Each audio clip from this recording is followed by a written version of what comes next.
If you can't be perfect, at least be honest.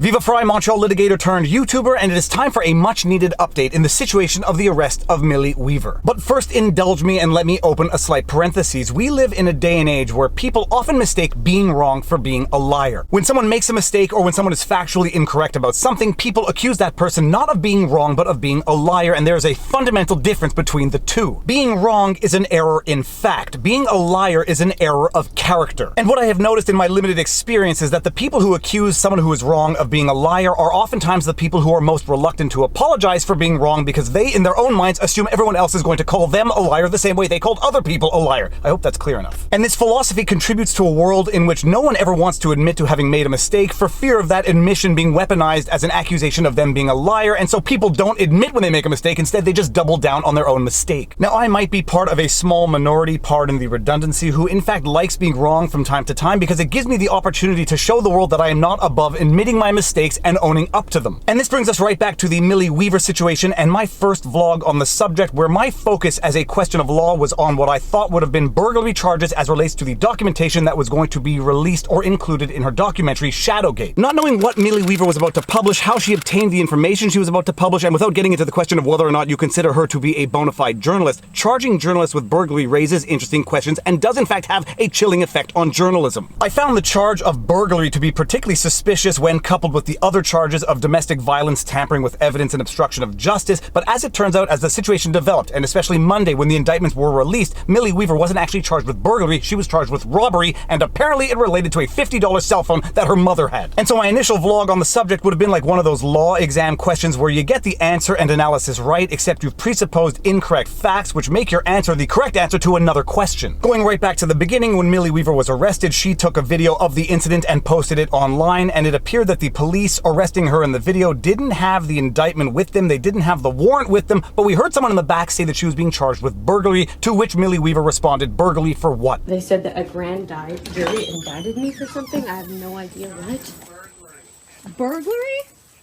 For what? And I found the burglary charge to be particularly interesting, specifically in light of the Julian Assange indictment, which I covered, I think it was close to a year and a half ago. Now, some of you may not know, but in 2019, a previously sealed indictment against Julian Assange was unsealed, in which it was revealed that Julian Assange was being indicted on conspiracy to commit computer intrusion to help Chelsea Manning get or leak confidential or privileged information to Julian Assange.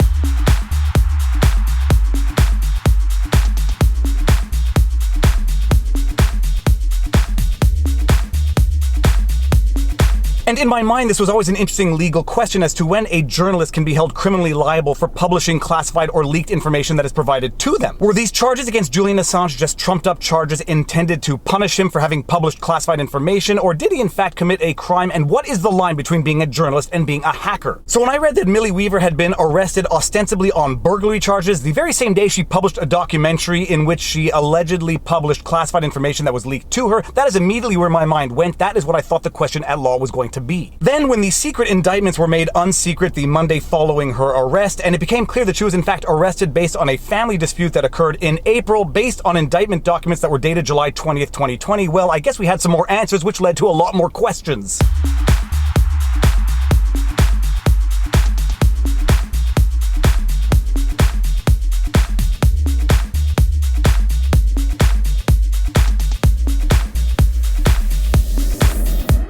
I did a follow-up vlog breaking down those indictments, walking through them, explaining them in sufficient detail. I'll give a link to that video right here if you have yet to see it. Give it a watch, but I broke down those indictments and I was just left with a few more questions. The situation no longer looked like a situation where the criminal justice system was being weaponized to punish journalists for being journalists, a la the indictment against Julian Assange, but it just started to look like a situation where the criminal justice system was just being weaponized against individuals, a la the other charges that were brought against Julian Assange. That is to say, the charges of sexual assault brought by Sweden against Julian Assange within the 6 months after him having published classified information on WikiLeaks. So once the secret indictments were made unsecret, it became clear that Millie, her husband, and her brother were arrested as a result of an April squabble among the family in which they allegedly pushed the mother to the ground to take her cell phone because her mother, who had come to live with them from California, was recording conversations between family members. Now, I've said it before and I'll say it again, call it bias, call it life experience, but I am extremely skeptical every time I find out that someone has been surreptitiously recording conversations. And according to a police report, which I have not personally personally read, but which was described in some detail in an article in Cleveland.com, the mother started surreptitiously recording conversations because she was allegedly being berated by Millie, her husband, and her brother. When they began to suspect that she was recording the conversation, they allegedly took her cell phone, resulting in her being pushed to the ground. The mother filed a police report, the police came, and they did not find the story of Millie, her husband, and her brother to be credible. Apparently, Millie's brother claimed that the mother had lost her cell phone some 2 days earlier, but there was in fact evidence of text messages in the moments prior to the incident, so they didn't really much believe the story that was being offered by Millie's brother. All that to say, how that results in 4 secret indictments, 3 arrests, taking 2 parents away from their 2 young children over the weekend, that is where I started to have even more questions. Is this common practice in Ohio, or is it exceptional? If it's exceptional, one might think that Millie was being targeted. If it's common practice, this might be a systemic problem. Even assuming all of the allegations are true, could such a family squabble result in 4 secret indictments and the arrest of 3 people? Now, someone in the comment section of one of the 3 videos I did on the subject provided a link to the Portage County Grand Jury website, which details all of the indictments that have been handed down over the past 30 days. And I haven't been able to go over all of them, but even based on the front page, all of them seem to be for much more serious offenses. Cruelty to animals, aggravated possession of drugs, endangering children, illegal conveyance of items into a detention facility, possessing a firearm in a bar, using weapons while intoxicated, carrying a concealed weapon. Call it bias, call it common sense observation, and what a world we live in when those are the 2 films we see off the same screen, but those all seem to be much more serious charges compared to the incident for which Millie Weaver was arrested. Throw into the mix now that the mother has apparently filed an affidavit of non-prosecution, which means that she was either being untruthful when she filed the initial complaint, or she's being untruthful in the affidavit for non-prosecution, but throw that into the mix to add some more questions.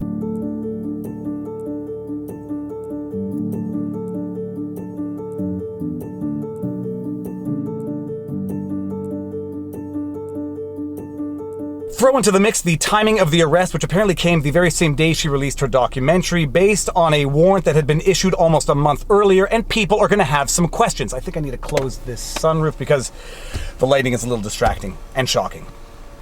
That's better. Millie Weaver and her husband have been reunited with the kids, so at the very least it has something of a temporary happy ending. And those are as much of the facts as I believe exist as at the moment of shooting this vlog, which is Thursday, August 20th, I believe. I hope it's August 20th. I don't even know what day of the week it is anymore. As of now, it seems that it is not a situation of potentially punishing journalists for being journalists, a la the American indictment against Julian Assange, but it might be a question of weaponizing the judicial process against journalists, a la the Sweden charges against Julian Assange. It might be a question of weaponizing the judicial process against our political or ideological adversaries, as we've seen in the McCloskey case. And if it isn't, it might just be yet another example of an absolutely overzealous prosecutorial system in the first place. Either way, I think most of us can agree there is a problem here. Now, I have heard people floating the theory that this was all a setup between Millie and her mother in order to promote the documentary, but I am going to be very reluctant, and I'm going to wait for incontrovertible evidence to the contrary before I accuse a parent of exploiting and psychologically abusing of their children to promote a movie. I saw Millie's original video of her arrest. I saw and heard the way her kids were crying in terror at the incident. I'm going to need a smoking gun, incontrovertible evidence that the parents did that on purpose before I dare accuse them of having done that on purpose. And there's your update. More updates to follow as there is more news to update on. My next video, I think, is going to be on the Bannon indictment. All that to say, if you like my videos and you like my content, please be sure to like, share, subscribe, hit the notification bell, and drop a comment in the comment section below because it feeds the algorithm. If you want to support the channel, all of the support links are in the pinned comment. We've got PayPal, Subscribestar, YouTube membership, Patreon. We've got merch if anybody wants some merch. And if you want to know where I get my music, hooksounds.com/ref/Viva whatever. You get a discount of 10% if you go and use that royalty-free music, and it is awesome music. But more important than that, take care of yourselves, check in on friends and family, make sure everyone around you is doing well, and above all else, don't record conversations among family, and even more importantly, don't call the police on family unless you absolutely have to. And with that said, now you know your vlog. Peace out. Booyah!